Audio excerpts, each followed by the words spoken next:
What's going on, workforce? Brian here. Chris here. And today we're doing something a little bit different. We're changing it up. Like we did a reaction video to Asmongold last week as a dual reaction. And we kind of thought about it and said, you know what? If we were in the same room, it makes more sense to have that kind of conversation and have that kind of video. So what are we doing today? Well, Chris, why don't you tell people what we're up to? So today, Brian and I each agreed to react to Bellular's videos. I only got through 2 of them because I talked too much. Brian got through all 4. And we're reacting to those on our separate private channels. So Brian will be doing that on Ginger Prime. So that'll be a conversation between past Bellular and current Brian. Yeah. And I'm going to be posting mine over to Gaming Kinda. I assume the second one's going to have to be broken into parts because I think it's basically a podcast with myself. I thought I literally in my second video, I ended up clipping it down a lot because there's parts that I just can't speak or have no WoW knowledge. And I go, I'm really excited to see what Chris's thoughts are here. I don't know if I would tell you to clip it. I would probably just have it run as that it'll either be long or separate. I'm going to leave that up to kind of Brian. Brian's been editing for Gaming Kinda for me on the back end, so I can focus more effort on streaming. Yeah. So I don't know, something. And so that'll go live on Gaming Kinda sometime over the next week. And then we're filming this as kind of our post kind of reaction, the way we react to story, right? The story's not present. That way it can be just the 2 of us talking because we already both have trouble sometimes getting a word in edgewise. We don't need some guy in the past interrupting on a video. So let's do that. Thank you, Bellular. I'm really excited. For people who don't know who Bellular is, just as a brief intro, he is a content creator across a gaming channel and a WoW channel. He runs a small game studio. He has a number of employees with him. Several of them play Final Fantasy. He is giving Final Fantasy a shot, and these are the 4 videos of him reacting to that first journey. I've only watched the first 2 of them. The 4th one just went live the day this is being recorded. And y'all have sent these to us. So, like, originally, like, I've seen the text, I've responded, and it's like, hey, Chris, do you want to watch this? And we were trying to figure out what makes the most sense. So we were talking about it over on Twitch. If you guys ever want to come hang out with us Monday through Friday, 8 to 2 p.m. Central. Links are in the description. But beyond that light plug, always be plugging. Beyond that light plug, thank you for those of you who are tuned in with us as we film this live. Now, the core aspect here is that there's a lot of interesting context. I am now a huge fan of Matt, who's his co-host. Really wasn't aware, like I've seen a clip or 2, but not enough that I'm fully engaged in his community. I watch Bellular's videos, especially for the gaming news side of things. I think he does a fantastic job. Also, I like the Irish accent, not gonna lie. But beyond that, like I'm watching Matt's like he's got a level cap character. He's acting as his Sherpa through the world of 14. And one of the things that stood out to me in these reaction videos, it talks about how everybody by now knows that it gets better. Like there is plenty of information. You see all the kind of information. So if you're struggling with ARR, which Bellular said he did in the past, but he's really enjoying his experience right now. And then he's really going like, what the hell's going on at Blizzard? Because even at a minimum, 14's delivering consistent. Like there's so many different ways we can unpack it. But the thing that really stood out to me was that there is no like excuse to not know that it gets better. Like if you're struggling in ARR, there's so much documented information. Yeah. It's still going to be a struggle to some parts. And it was interesting to see what he actually wasn't bothered by. But you have Heaven's Word, Stormblood, Shadowbringers, and essentially Endwalker. That it's like, okay, we know that story is known by players here to Kingdom Come. What stood out to you the most, Chris? So there was 2 videos that I got to see. The first is on kind of his first foray into it. He just made it out of Gridania, and so he's kind of talking about some of the weaknesses of ARR. He already knows it gets better because he has somebody to tell him. Yeah.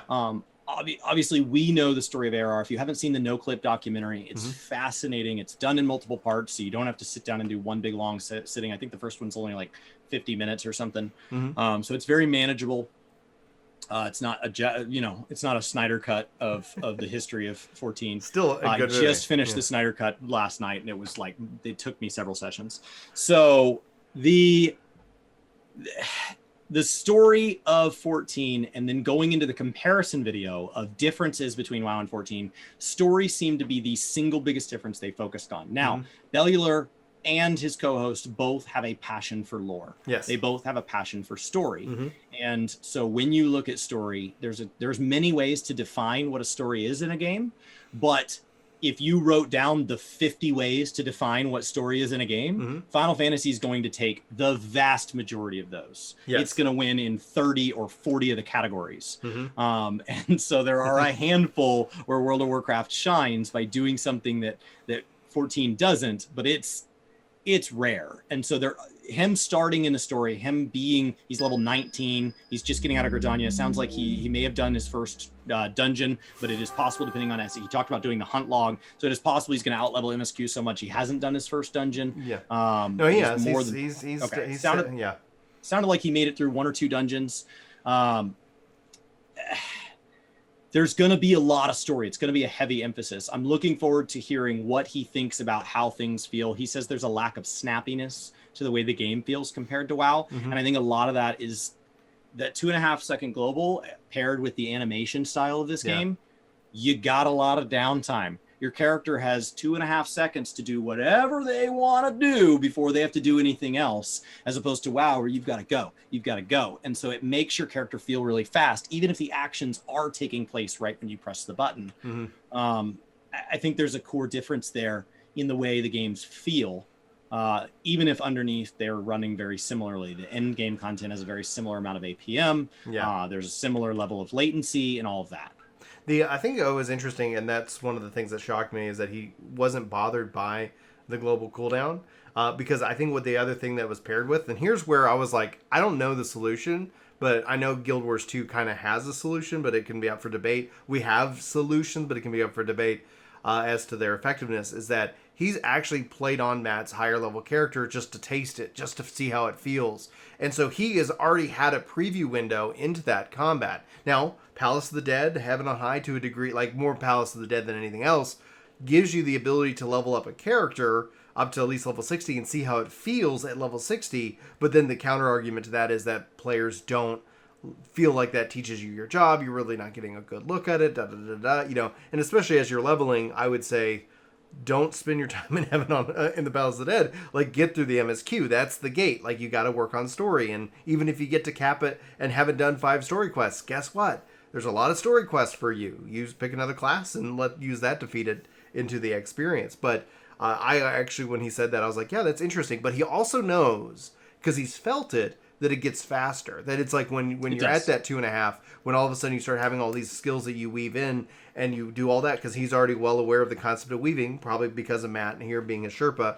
Like, that's actually really important. So he already knows that it gets faster, and he can see that mathematically, that it starts off slow, but then you don't want it faster than this. It would be chaos. Yes, I think the kindest thing, Final Fantasy does very good in search analytics, but it does very poorly on YouTube and on Twitch compared to World of Warcraft. If those were the only 2 games you're comparing, World of Warcraft in the directory, Final Fantasy will sometimes have 3,000 to 7,000 people watching it. And right now, because of TBC launch, WoW is at like 300,000 or something crazy. I mean, it's just not even in the ballpark. During FanFest, Final Fantasy was at like 150,000. Like, the events are larger, the day-to-days are larger. What a large streamer is considered, a large streamer in the 14 space is anywhere from 200, 300, 500, maybe 1,000 or 2,000. In WoW, you're not even in the top row sometimes if you have 2,000 people watching you, which I don't know that I'm going to meet 2,000 people in person in my life. Like, that is crazy. And when you talk about the people who are the big ones in the room, it's not uncommon to see them have a whole other digit. And so it's just bigger in its space. That means that the invitation to Final Fantasy XIV, the final straw for a lot of people that draws them in, is usually either a WoW creator introducing them to a 14 creator that brings them in, or more likely, what pushes them over is a friend that talks about the game with them. They've played it. They've been interested in trying it. Comes up in conversation, that much more intimate thing. And that increases the likelihood that one of you involved has at least tried the game and you're there. I know that, you and I both aren't entirely thrilled with how we feel physically post staying inside on our couches for a year. And we're working on that. We both do a lot better when there's some accountability in our life, when there's somebody to share that journey with. And so even if neither person has played 14, the fact that they may come in together, I think is a huge advantage, because that's where you get that hope. This is going to get better. But usually I think there are a lot of times somebody who's like, I brought a friend in and I was able to warn them about like, this is something that'll get better. This is something that I have to get used to. This is something worth cherishing. It's not all bad things. And so I think that that's something that, watching him do those videos, that is a huge advantage. I came into 14 under your wing. Yeah. And I've done things in the game you haven't done. So it doesn't mean you're locked under that person's wing, but I really appreciate you being there for my grind, especially as somebody who doesn't really like story-based MMOs. Right. There was a lot here that you had to be able to tell me like, okay, well, this is what to expect, so that I went in and hit reality with like a reasonable set of expectations. Now I see chat going off. We've got a couple of things I want to point out, because I think it's important, especially for anybody who's watching this video when it goes up tomorrow. It looks like Preach has posted a long video about Final Fantasy XIV. It seems like there is this constant drumbeat. Beyond that, Zuki says a 15 WoW vet, just been wanting to try something new. Fiance picked it up, and they've been playing Final Fantasy together and having a blast. And the cross-platform is actually a huge seller. Accessibility is a real key differentiator. But what I would say, and what I gather from the Bellular video, we haven't yet obviously seen Preach. So we did it. We got wonderful. Preach. Chris. For non-WoW players, if you want to consume some Preach, go to YouTube and type in Preach Drama Time. He's even covered Final Fantasy stories. Won't say any more than that. Do it. You don't have to like WoW to enjoy those videos. Anyway, like there's just this flood of it where it's like 14 doesn't like have to have like big moment after big moment. It's they do the little things right, and those little things add up to bigger things. And then what we're seeing here is that it's, we've always kind of said and talked about how WoW, like nothing will kill WoW. It will kill itself. Like it will crush itself. And from a game and killing and dying perspective, that's always usually a personalized experience that I see, because at the end of the day, like that game will continue. They'll keep releasing expansions as long as it's profitable. And if we already know that there's a big enough community that will happily run it as a private server, if Blizzard doesn't want to take on that level of effort. And same thing with, like, if you guys aren't aware, like people are working on a private server for WildStar. Like if there's a passion that there will be people who come and play your game. But that all being said, though, is that I think accessibility is a huge thing. Bellular is a really good example from the story perspective. I don't know Preach as well as you do, as well as the community, but I have seen some of his videos. But it's also, I think there's a systematic fatigue with 9.1 being so late. Do you think this is just a factor of 9.1 being as delayed as it has been? Or is this just something coming off of BFA or coming off the previous expansion where people, like, you play WoW and on retail, but you don't play the current version. You always just go back and play the previous versions. Like, at what point you've done all the previous stuff, do you sit here and say, I'm thank God for 14? I like playing a lot of games, so I've got a long runway in a lot of games. Attrition is definitely a thing. They've definitely worn down. This was not one bad set of news after a long run of good news. Right. This has been a long time coming. And so this is why you play how you practice. This is why you practice hard, because if they had been doing all the things right, then they would have had slack in the line for when COVID caused an unexpected level of delay that hit them worse than it did other developers in the space. But they don't have any slack in the line. People were already frustrated. It's the fact that, and for 14's perspective, they're just in the right place at the right time, which is usually luck is opportunity meets preparedness. Mm-hmm. They were given an opportunity, but if they had all the same problems WoW did right now, people wouldn't be trying it out. They're trying it out because it's in a good spot when the bad news hit WoW. Mm-hmm. The bad news is in WoW right now. They've got downtime, and 14 has a huge trial. And so inviting people in, it's one of the reasons I argue this game is an MMO. Sometimes, Brian, you argue from the perspective of it's just an MMO. There's this single player component. It's an RPG but MMO. There's not. There's something there that says when you come in, it might be best not to come in alone. It might be best to come in under the wing of somebody. Oh, man. It might be best to come in with somebody. Saying though, that is unique, even considering how single player it is. Considering you're not actually going to be playing with them, it is a shared experience in a way that, an Assassin's Creed game or Nier may not be. You don't need to share that. You can just go buy the game, hop in, have a good time. That is very different than 14, where I encourage you to share that journey with somebody that either has played, is playing, or is starting with you. Come with you. Now, that's the two, like, you've just hit on the point of the two fundamental changes that I think would send 14 into the stratosphere. One, I think it would be simple, allowing you to queue up for like one of those single player fights without having to drop party. Like, just, like, don't bring the party with Even me. if it kicks you out. Even if it just puts you in like a viewing cutscene state or whatever, where the other people can't do anything. Right. Oh, we can't queue because he's doing whatever. But then, like, at a minimum, like, okay, guys, I got to drop party. Like, because even if, let's say, you and your friend are starting, you're in a party together, you're just going through, you're experiencing it. Like, that would be one simple quality of life change that I think would help add into that aspect. Because I've advocated for that. I'm like, if somebody comes and joins this game today, I have to roll a new character because there's nothing I can do to help them out besides run behind them, join as a party for synced content, and then immediately disband. I'm killing their experience. The other one would be like, let people come in as party members to that single player, that single fight, especially now that it's so old as it is. Like, okay, me and my friend, we're going to go fight this together because now we're progressing. Like, there's a few quality of life features that I think would launch 14 in the stratosphere as it comes to that experience, because that experience is so solitary, and it's nothing wrong with that. That's why I call it an RPG MMO. It's like you have your single player experience, and then it's kind of weird because as you get further into the game, it becomes more single player because in ARR it says, oh, by the way, we're going to team you up with a bunch of randoms. It's great when you have those randoms are actually your friends that are also pacing it along with you. But that's why, like, those little quality of life features would make this game, I think, so I would say, it's an MMO because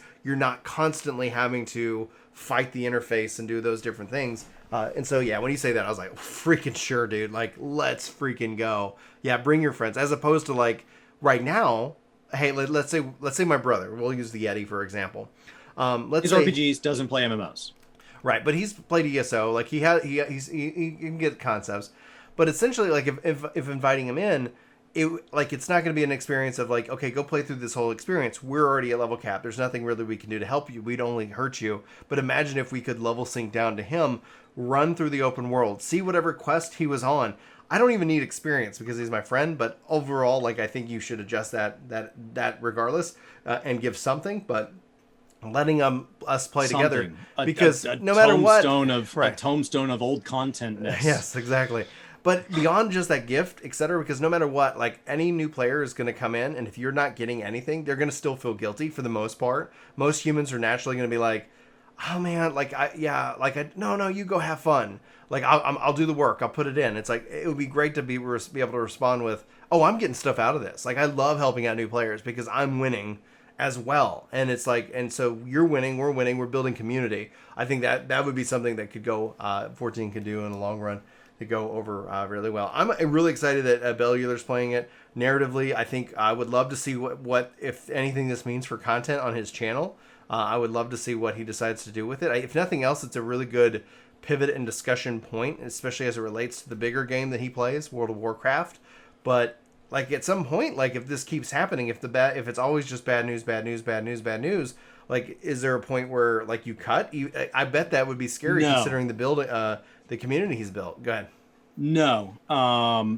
He has 6 to 8 employees. He's covered the game even when he's taken kind of a backseat in how much he spends time in it before. It's something that some people in the WoW community have been critical of him. You're just covering it for the money. Of course he is. He has 6 to 8 employees that are employed by making content for World of Warcraft. And so, no, you leave it going as a form of coverage, even if it's not your thing. That's fine because he's covering it for people that still want his perspective and all that, even if he's not playing. It's bigger than him now, literally pays people's bills.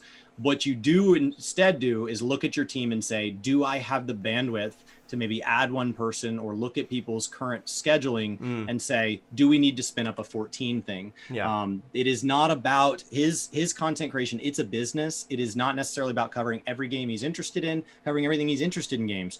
He is covering the content that needs to be out there, and he is making a living doing it, and he is providing a living to other people who love games and want to be around games for a living. Not every developer gets to work on only content they like. That's just a reality of it.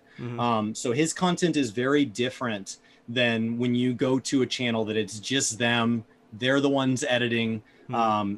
even though we're employed on the same platform, he's even different than us. I'm full-time. What he's doing is different. I don't have, Brian, I have somebody who's doing this as a side hustle at the same time as me. And so I have a partner in this, but we don't have a full-time editor. We don't have a producer. We don't have writers. That is a different level. If you want us to have those things, subscribe. Right? And so like when you compare us as opposed to something like Comicstorian, right? Yeah. Comicstorian doesn't just cover comics that are his favorite.